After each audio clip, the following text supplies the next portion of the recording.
वैशम्पायन उवाच दक्षस्तु पुनरालम्ब्य श्रीभावं पुरुषोत्तमः योगात् योगेश्वरात्मानं निषण्णो गिरिमूर्धने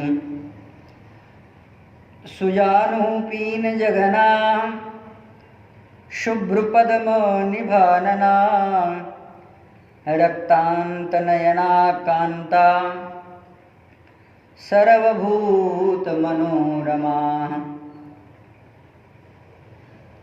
अखिल ब्रह्मांड नियंता परम अकारण करुणा वर्णालय भक्तवांछा कल्पतरु भक्तवत्सल शरणागत वत्सल दिव्यानंद कल्याण गुणगण निलय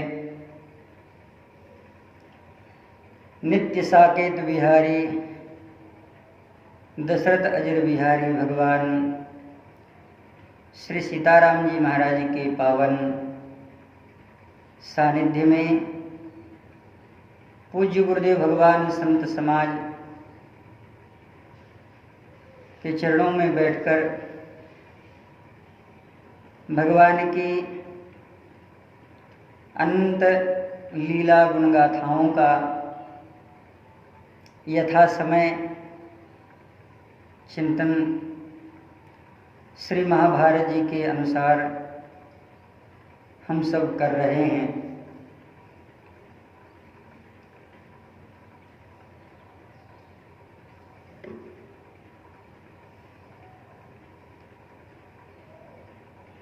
भगवान की लीला भक्तजन मन अभिराम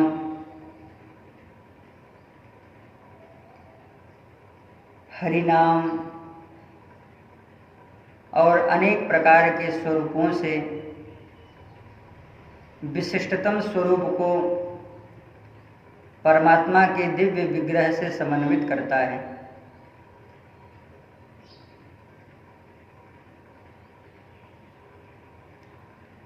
भगवान जीव जगत का निर्माण करते हैं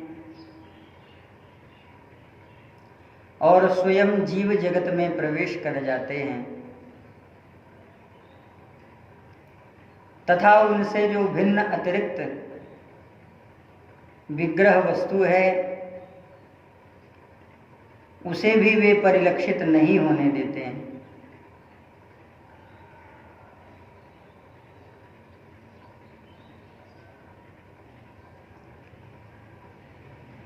यह भगवान की विशिष्टतम कृति है।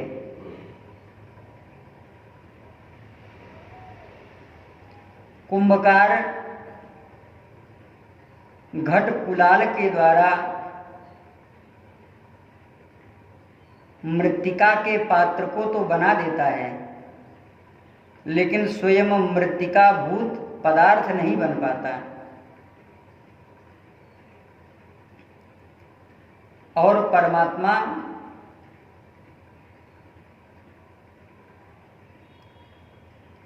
की यही विशिष्टतम कृति है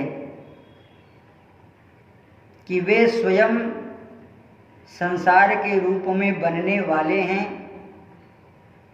और स्वयं ही इस संसार के बने हुए रूप भी हैं। निर्गुणम गुण भोक्त्री च, निर्गुण होते हुए भी वे गुण के भोक्ता कहे जाते हैं। भूत भव्य भवन्नाथ,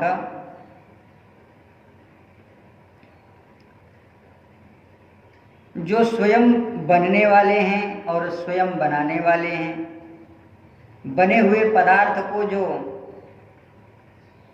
विस्तार प्रदान करने वाले हैं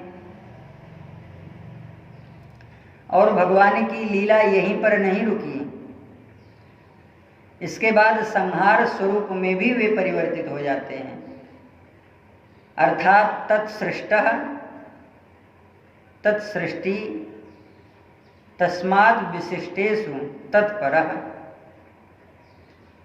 उसके द्वारा जो सृष्ट है वह उसी के रूप में है और जो उससे विशिष्ट है वह भी उसी के रूप में है। तत्सृष्ट तस्मात् सृष्ट। और फिर उसके बाद भी विशिष्ट रूप रह जाता है, और यह जो विशिष्ट स्वरूप है वह भी उसी रूप में स्थित है जो पूर्व के रूप में पहले था। इसलिए भगवान स्वयं कहते हैं यदेतच्च यो परस्माच्च यो वशिष्येत सोऽस्म्यहम्। जो पहले था, जो बाद में रहेगा और जो वर्तमान में है, और इससे भी इन तीनों के स्वरूपों में वर्तने वाला भी स्वयं मैं ही हूं।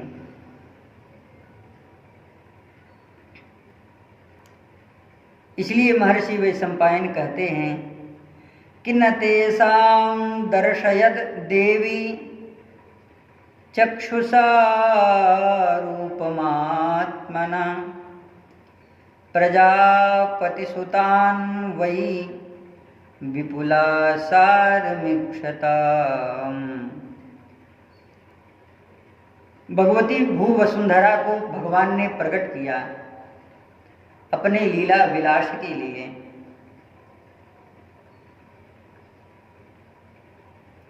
और जो स्वयं इसे प्रकट करने वाले हैं, प्रजापति रूप में भी भगवान की ही उपासना की गई है। और प्रजापति ने अपने पुत्रों से यह कहा कि इस पृथ्वी का जो अंत स्वरूप है, तुम इसका विविध स्वरूप जान करके, इसका अंत जान करके मुझे आकर के बताओ। भगवती पृथ्वी ने आदिदेविक रूप से प्रत्यक्ष किसी को दर्शन नहीं दिया।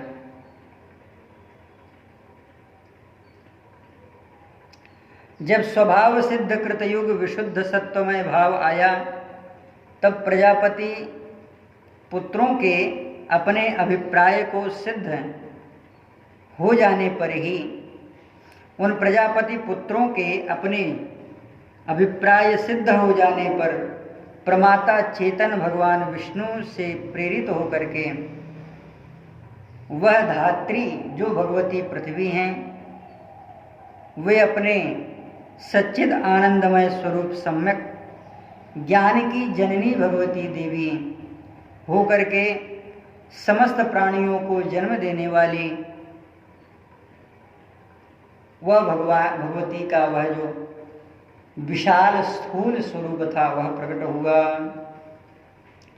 अर्थात भगवती पृथ्वी का भी चिंतन भगवत स्वरूप में ही है। पृथ्वी त्वया धृता लोका,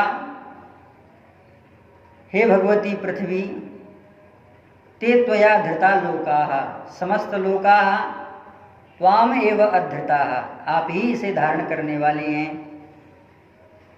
पृथ्वी त्वया धृता लोका विष्णुना,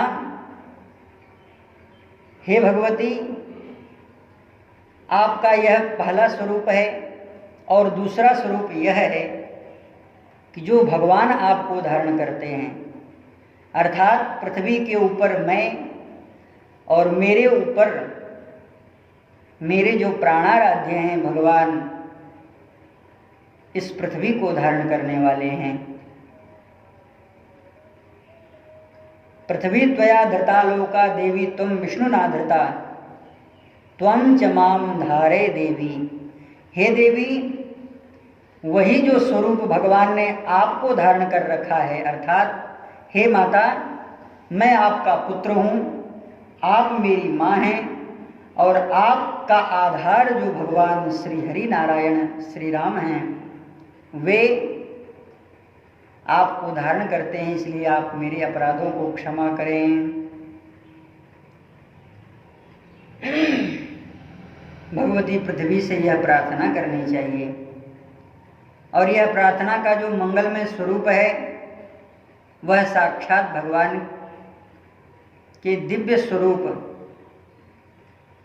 चिन्मय शक्ति जो भगवती धात्री हैं, वह जनित्री सर्वभूतानां अंडजानुद्भिज्जांस्तथा,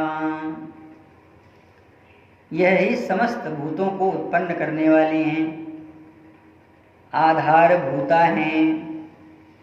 ऐसी भगवती जो पृथ्वी हैं, यह प्रकट हुई अनुजाम तनुजाम चैव जंतूनां कर्मभोगिनां। भगवती पृथ्वी के ही ऊपर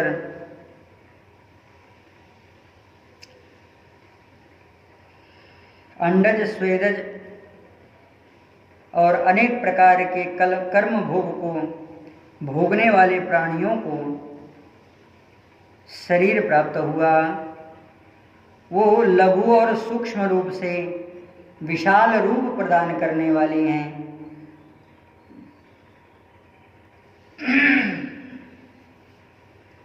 अब यहाँ पर श्री जन्मेजय जी प्रश्न करते हैं कि हे प्रभु, त्रेता युग में जो प्रवृत्ति रूप यज्ञादि हैं, धर्म में जो समीचीन तत्व हैं, उन्हें मैं सुनना चाहता हूँ तथा जिन्हें आचरण में लाया जा सके, और मैं समस्त विद्याओं के परम लक्ष्य अविनाशी ब्रह्म का साक्षात्कार कर सकूं।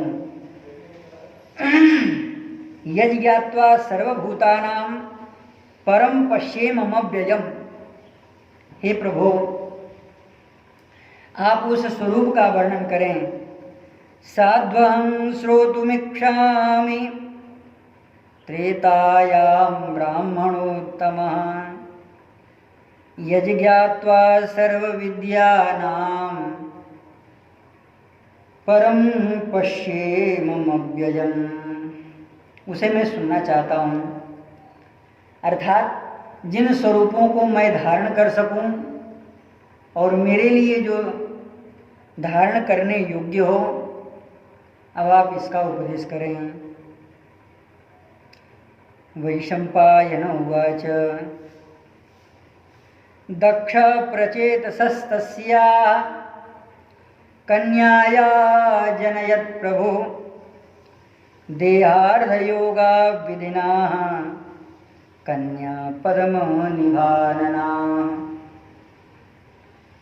इस पृथ्वी पर सृष्टिभूता ऋषियों का आपने पूर्व में दर्शन सुना। जिन ऋषियों का प्रादुर्भाव मानसिक संकल्प के रूप में होता है, लोक पितामह श्री ब्रह्मा जी के द्वारा, पुनः ब्रह्मदेव ने प्रजापति का निर्माण किया।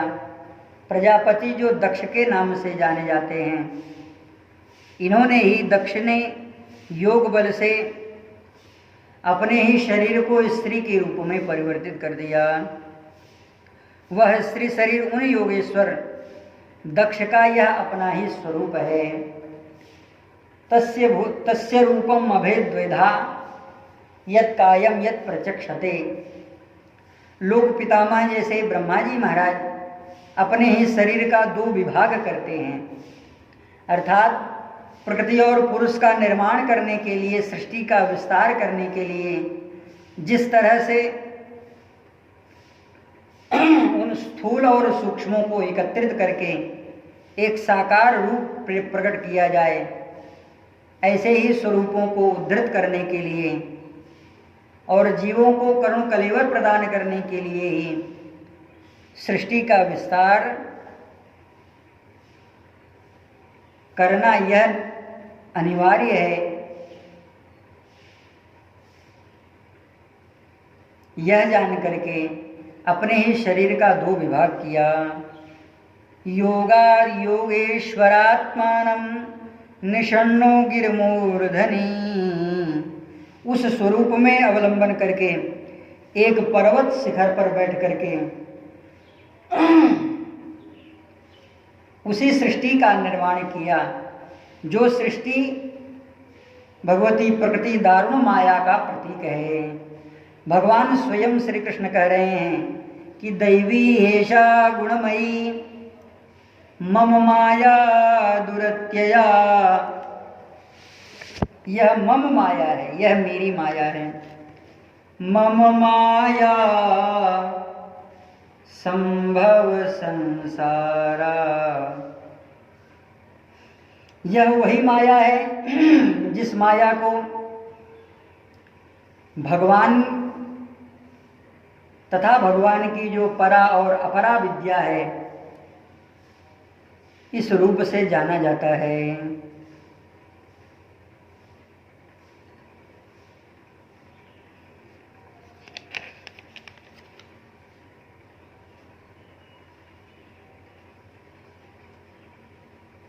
श्री युधिष्ठिर जी महाराज पितामह भीष्म से यह प्रश्न करते हैं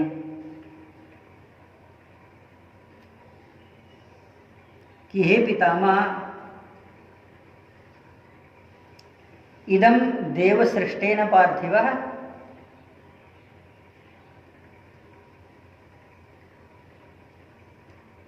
संसार के मनुष्य को विधाता ने प्रकट किया है। क्या उन विधाता ने ही मोहेन परमाविष्टाः इमे वै मानवा लोके स्त्रीषु संजन्ते भीक्षणसः, मोह के विशाल रूप को प्रकट करने के लिए क्या विधाता ने नारी शरीर का निर्माण किया है?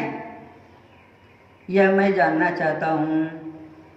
हे प्रभु, जो आसक्तियों का केंद्र है,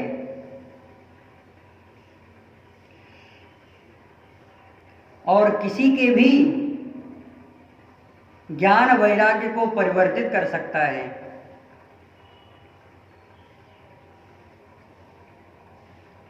यह कैसे प्रकट हो सकता है? यह कैसे जाना जा सकता है?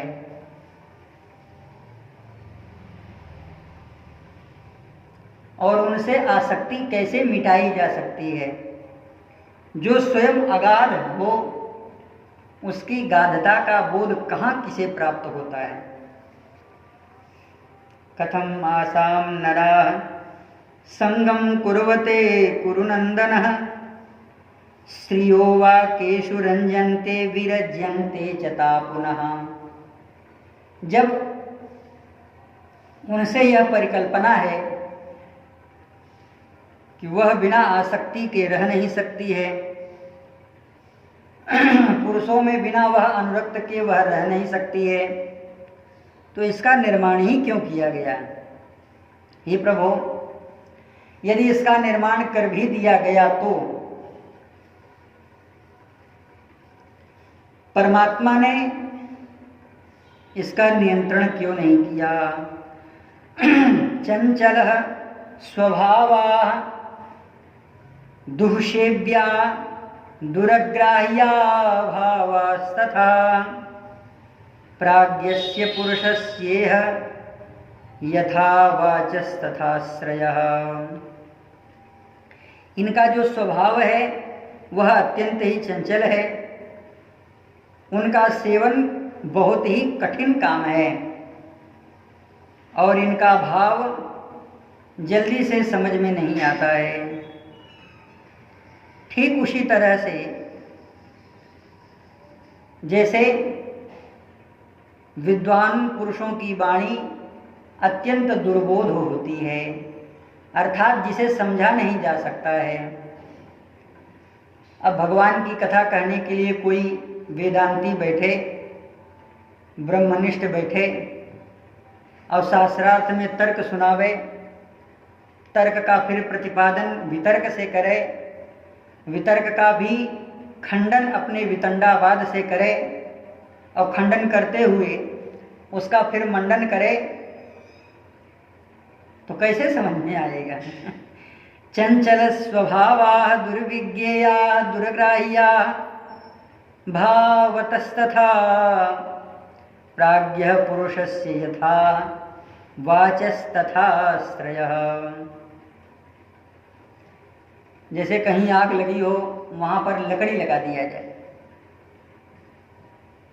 एक तो समुद्र बहुत छोटा है, दुनिया जानती है कितना बड़ा समुद्र है, और उसमें भी अनेक प्रकार से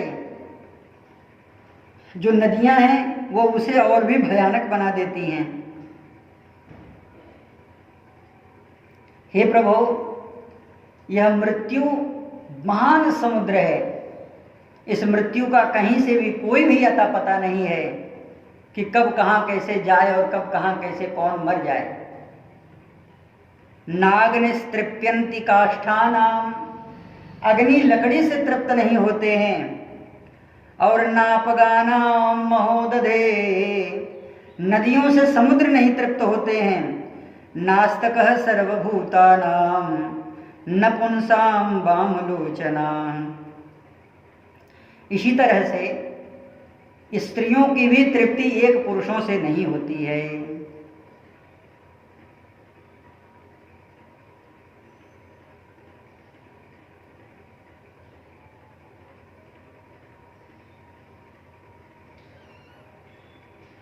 नान्तकः सर्वभूतानां नः पुमान् वामलोचनाः। हे प्रभु, इसलिए मैं यह जानना चाहता हूँ। यहाँ पर बड़ी ही सुंदर श्री युधिष्ठिर जी महाराज एक आख्यायिका सुनाते हैं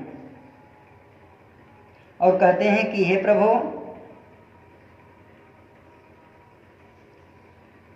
मैं आपसे यह भी जानना चाहता हूं,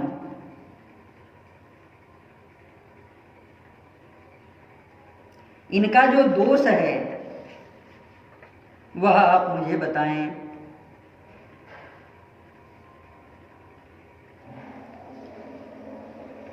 पितामह भीष्म कहते हैं कि हे पुत्र, इसका तो मैं विस्तार नहीं कर सकता, बहुत विस्तार में मैं तुम्हें सुना भी नहीं सकता, लेकिन फिर भी देवदर्शन श्री नारद जी महाराज का एक बार सानिध्य मुझे प्राप्त हुआ।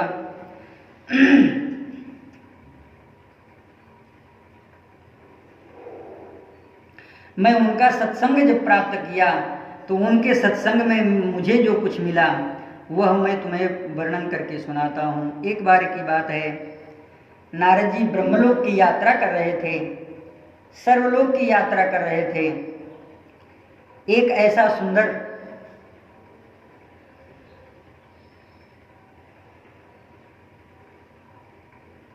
मनोरम दृश्य दिखाई दिया, जहां पर पंचचूड़ा नाम की एक अप्सरा अपने सखियों के साथ विचरण कर रही थी। वहीं पर नारद जी महाराज पहुंच गए। नारद जी महाराज ने कहा, देवी, अभी तो मेरे मन में बहुत ही जिज्ञासाएं हैं, लेकिन फिर भी एक जिज्ञासा अति प्रबल है जो आपसे संयुक्त है, अर्थात जिसका निराकरण केवल आप ही कर सकते हो और दूसरा नहीं कोई कर सकता। नारद जी महाराज से उस अप्सरा ने कहा, प्रभु मैं क्या कर सकती हूँ। नारद जी महाराज कह रहे हैं, न त्वां विषये भद्रे नियोक्ष्यामि कथंचन। हे भद्रे, न त्वां नियोक्ष्यामि, मैं आपके ऊपर यह बात बताने के लिए आदेश नहीं दे सकता, केवल आपसे यह जिज्ञासा ही कर सकता हूँ कि स्त्रीणां स्वभावमिच्छामि त्वक्तः श्रोतृं वरानने। इनका स्वभाव क्या होता है, आप वह बताओ। पितामह भीष्म कह रहे हैं कि श्री नारद जी महाराज के प्रश्न से वह अप्सरा बोली कि हे नारद जी, मैं किसी के ऊपर इन आरोपों को मढ़ना नहीं चाहती, लेकिन लोक पितामह श्री ब्रह्मा ने हम लोगों का निर्माण ही इसलिए किया है, यानी इस संसार में स्त्रियों का निर्माण ही इसलिए हुआ है कि यह जो आदि भौतिक स्वरूप है इसमें कितनी तरह से बंधा जा सकता है। अगर इसकी कोई परिकल्पना कर सकता है तो वह अपने विचार में स्वच्छंद है। शास्त्र इसका निषेध नहीं करते हैं। ऋषियों का भी कोई इस विषय पर गहन बोध नहीं है। न स्त्रीभ्यः किंचित अन्याद वै पापिष्ट तरन्ति वै। अब यहाँ पर कुछ ऐसे शब्द हैं जो एक विचारक को विचलित कर सकते हैं। बहुत ज़्यादा विचार भी नहीं करना है। स्त्रियो ही मूल दोषाणाम तथा त्वमपि वेत्थः। जैसा कि आप जानते हैं कि सभी प्रकार का वह जो मोह मूलक जड़ उपाय है वह केवल एक ही स्वरूप से अपने अपरिमेय परिच्छिन्न को प्रकट करने वाला है। स्त्रियो ही मूल दोषाणाम, मूलम ही स्त्रियो ही दोषाणाम भवति यथा त्वमपि वेत्थि। जैसे कि आप भी जानते हैं